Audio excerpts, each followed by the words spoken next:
Hoje eu quero falar sobre onde está Deus. Você sabe onde Deus fica? Onde está o trono de Deus? Qual é a localização do trono de Deus? Você sabe? Teve um astronauta, o primeiro astronauta a chegar na órbita da Terra, a chegar no espaço sideral, foi Yuri Gagarin, em 1961. Dizem que ele disse uma frase quando chegou lá no espaço, e ele falou que não viu Deus. Afinal de contas, onde está Deus? Antes de continuar, quero falar que nós temos o livro Desembaralhando o Futuro, o Apocalipse, em ordem cronológica, que também fala sobre o trono de Deus, onde ele está localizado, e fala muito mais as coisas do céu, e principalmente a ordem cronológica do Apocalipse. Um livro muito bom, se quiser adquirir, tem o link aí na descrição. Bom, para falar onde está Deus, onde está localizado o trono de Deus, onde é o céu, né? Tem um texto do apóstolo Paulo que é muito interessante que a gente vai ler agora. Está em 2 Coríntios, no capítulo 12, a partir do verso 12, fala assim, é Paulo falando dele mesmo e fala desse jeito. Ó, conheço um homem em Cristo que há 14 anos foi arrebatado ao terceiro céu. Se foi no corpo ou fora do corpo, não sei, Deus sabe. Daí ele repete no verso 3. E sei que esse homem, que é ele mesmo, se no corpo ou fora do corpo, não sei, mas Deus sabe, foi arrebatado ao paraíso e ouviu coisas indizíveis, coisas que ao homem não é permitido falar. Ele viu coisas extraordinárias lá no céu, coisas maravilhosas. Em outra tradução, tá coisas inefáveis que não dá nem para falar. Agora imagina eles vendo coisas, tanto o apóstolo Paulo como outros profetas e apóstolos que foram para o céu, vendo coisas que é difícil de falar, eles tentando descrever, e depois a gente lendo e tentando entender. Olha só que dificuldade que a gente fica aqui do outro lado lendo a Bíblia, né? Se para eles é difícil ver e entender e descrever, imagina pra gente ler, né? Mas enfim, o apóstolo Paulo aqui, ele disse que o paraíso, onde está Deus, onde é a localização de Deus, é no terceiro céu. Mas o que ele quer dizer com o terceiro céu? Então, tentando interpretar o que Paulo disse, vamos imaginar que o primeiro céu é o nosso céu. É o céu azul, que é onde estão os pássaros, onde voa o nosso avião. É nesse céu azul que seria o primeiro céu. O segundo céu, possivelmente, seria aquela parte preta, o espaço sideral. Seria a parte do espaço, do universo, aquela parte escura. Então, imagino eu que seria essa a segunda parte, o segundo céu, que ele viu e conseguiu interpretar com os olhos dele, que ele passou um céu e que passou o segundo céu. Existe uma outra linha de pensamento que interpreta que o segundo céu seria o céu onde estão as hostes espirituais, onde estão os anjos e demônios, onde tem aquela luta espiritual. Tem até versos que falam, né, sobre hostes espirituais que brigam nas regiões celestiais. Porém, eu não acho que é isso, porque é uma região celestial, onde estão os anjos ali, onde existe essa guerra espiritual de anjos e demônios. Porém, eu acho difícil interpretar dessa forma, porque Paulo, ele interpretou que tinha o primeiro, o segundo e o terceiro céu.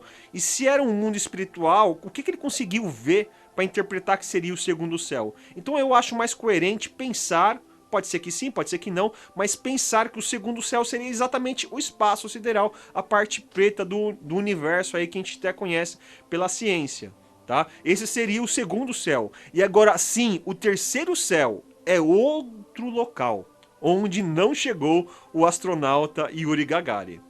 Aí sim é o céu de Deus, onde Paulo viu coisas que são indizíveis.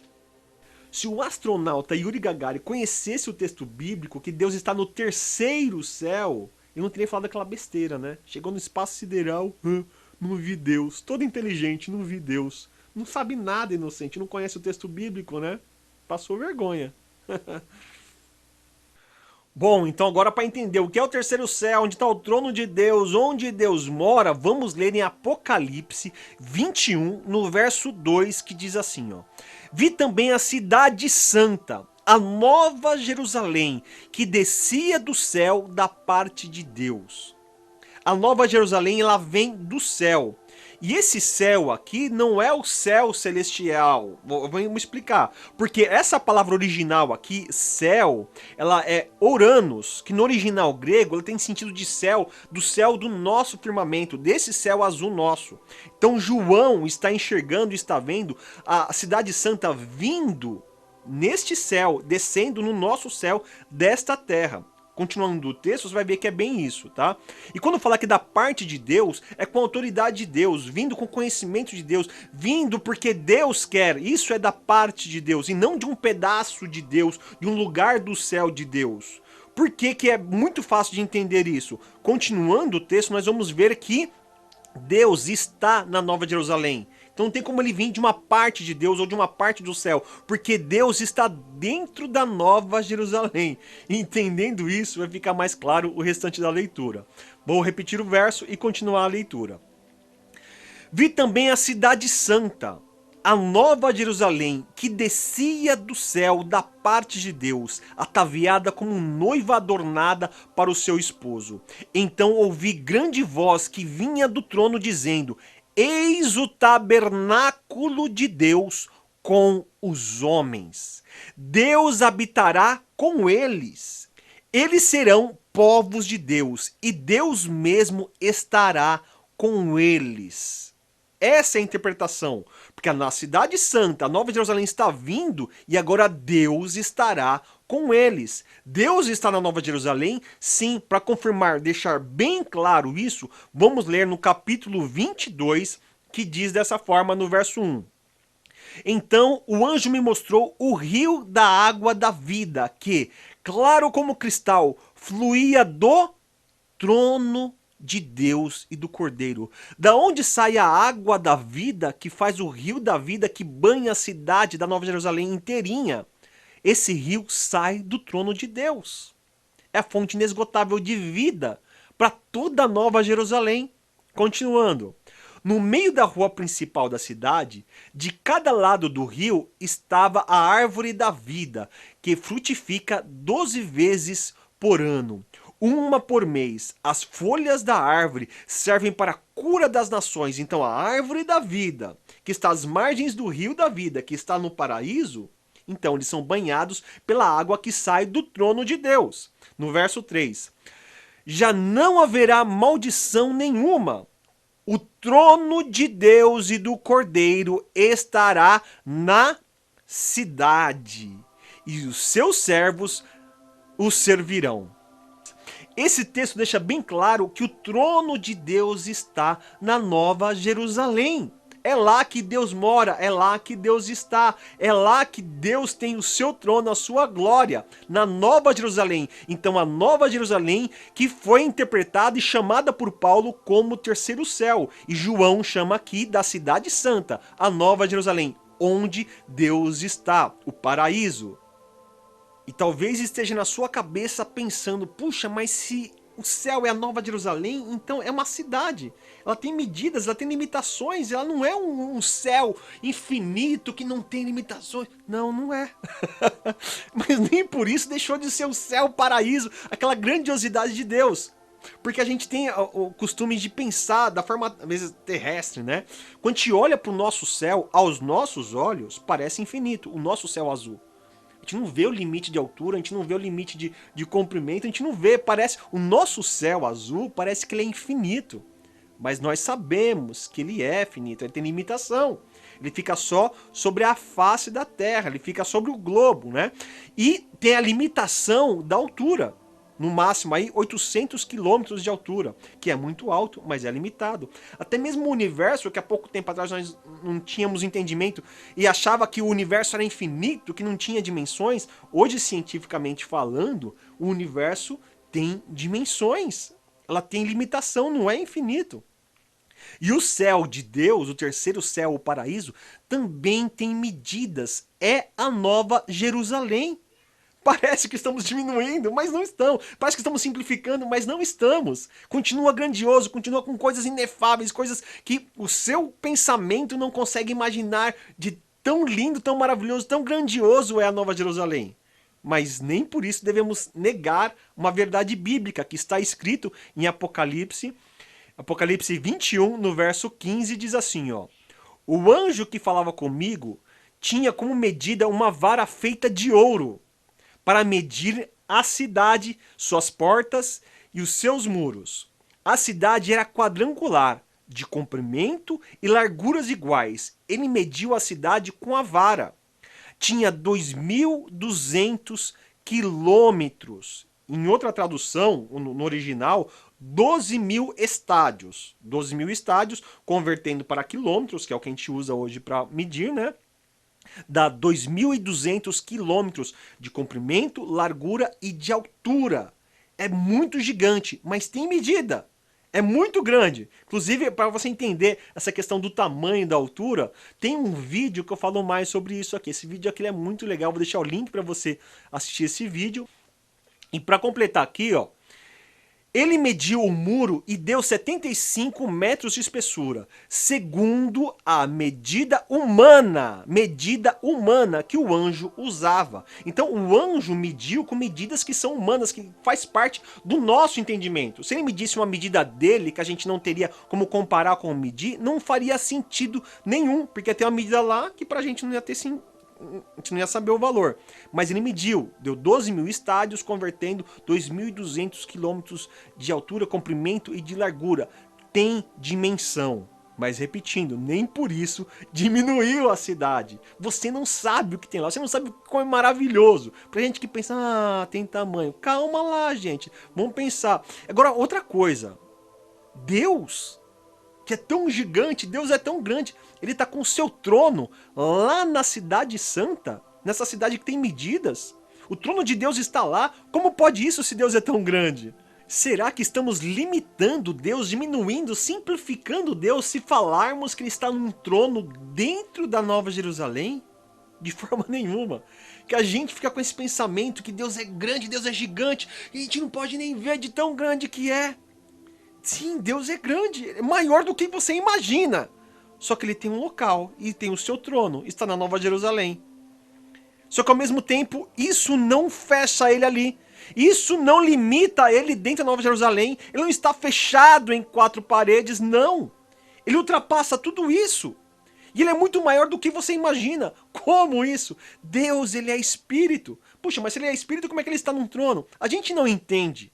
Eu e você, a gente não entende o que é espírito. Por mais que a gente fale de coisas espirituais, a gente não entende o que é espírito. A gente entende o que é carnal, o que é material, o que é físico. Isso a gente entende, mais ou menos, né? Imagina se a gente tem mais ou menos do físico, se você entende daquilo que é espiritual. Agora, a gente não pode negar aquilo que o apóstolo João viu e descreveu na Bíblia. E não foi só o apóstolo João. Ezequiel, no capítulo 1, também faz a descrição muito parecida com o trono de Deus lá no céu, os seres celestiais em volta. Toda a descrição que Ezequiel faz no capítulo 1, João também faz no Apocalipse. E quem sou eu, quem é você para negar aquilo que João e que o profeta Ezequiel viu lá no céu com Deus num trono? E os anjos em volta e todo o ambiente celestial? Quem sou eu e você para negar isso? Foi eles que viram e Deus que permitiu que eles escrevessem. Está na nossa mão hoje como Bíblia Sagrada. Você vai negar a Bíblia? Que Deus está no trono da Nova Jerusalém? Foi isso que Deus revelou. Não, mas é a forma espiritual que tem como se apresentar de forma humana, tal, limitando. Mas é assim que Deus mostrou para os profetas. E é assim que está escrito. Não tem como eu falar algo diferente, porque não tem nada diferente para falar. Deus é espírito e você e eu não entendemos o que é espírito. Mas quem viu, quem enxergou, quem teve visão e descreveu, descreveu assim. Moisés viu Deus de costa. Às vezes fala de mão e fala de coisas do corpo de Deus. Nós somos feitos em imagem e semelhança de Deus. Ah, é uma forma espiritual de falar para a gente entender de forma carnal. Mesmo assim, se você ler a Bíblia e acreditar que ela é a palavra de Deus, é assim que descreve Deus num trono na Nova Jerusalém. E acredite, não estamos diminuindo, não estamos simplificando Deus, porque Deus é muito maior do que você imagina agora. É muito maior. Porque esse maior, a gente pensa sempre no grande, né? Mas olha um exemplo, quando Jesus fala de João Batista. Quando Jesus fala de João Batista, ele fala que João Batista é o maior de todos os homens nascidos de mulher. Será que João Batista era gigante? Era o homem mais alto do planeta? Não, ele era um homem comum. Mas ele era grande por quê? Da forma que ele era como um homem de Deus. O seu caráter, o seu trabalhar. Diante de Deus ele era o maior. Interessante, vamos ler. Mateus 11, no verso 11, fala assim, ó. Digo a verdade a vocês, no meio dos nascidos de mulher, não surgiu ninguém maior do que João Batista, o homem gigante. Não, ele era maior no caráter, na grandeza de homem que ele era, e não no tamanho. Deus também é maior dessa forma. Mas olha só que interessante a continuação do verso. Todavia, o menor no reino dos céus é maior do que ele. Ah, bugou. O maior do reino dos céus é maior do que ele. Você entendeu a medida agora? Eu não entendi. Se você entender agora essa medida, eu não entendi. Mas olha só que interessante. Em 2 Crônicas, no capítulo 6, no verso 18, olha como está escrito a respeito de Deus. Mas será possível que Deus habite na terra com os homens? Os céus, mesmo os mais altos céus, não podem conter-te, muito menos este templo que construí. Está falando aqui do templo, da construção do templo, mas a parte que está falando aqui, ó, que nem os céus dos céus contém Deus, de tão grande que ele é. E é verdade. Mesmo Deus estando no trono, na Nova Jerusalém, o trono não fecha Deus ali. A Nova Jerusalém não fecha Deus ali. A expansão de todos os céus não contém Deus. Por quê? Porque Deus é muito maior. Por mais que ele esteja ali naquele local, ele está em todo o local, nada contém o poder de Deus. E para fechar isso aí, esse entendimento, vai ficar muito claro. Vamos ler Salmo 139, que diz assim, ó. Vou ler a partir do verso 5. Deus a respeito de nós, olha só. Tu me cercas por trás e pela frente. Ele está em toda a volta. E põe as tuas mãos sobre mim. Tal conhecimento é maravilhoso demais e está além do meu alcance. Vai muito mais. É tão elevado que não posso atingir. Essa expansão de Deus, não adianta você pensar, você não vai entender. O salmista não entendeu, eu não entendi, e Deus é muito maior. Olha só, continuando. Para onde poderia eu escapar do teu espírito? Para onde poderia fugir da tua presença? Se eu subir aos céus, lá estás. Se eu fizer a minha cama na sepultura, também estás lá.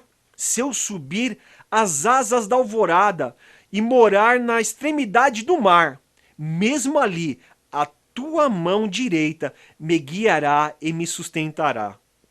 Não importa onde você vai, você pode ir no céu, você pode ir para o inferno, você pode ir para qualquer lugar. Deus está ali. Não tem como se esconder.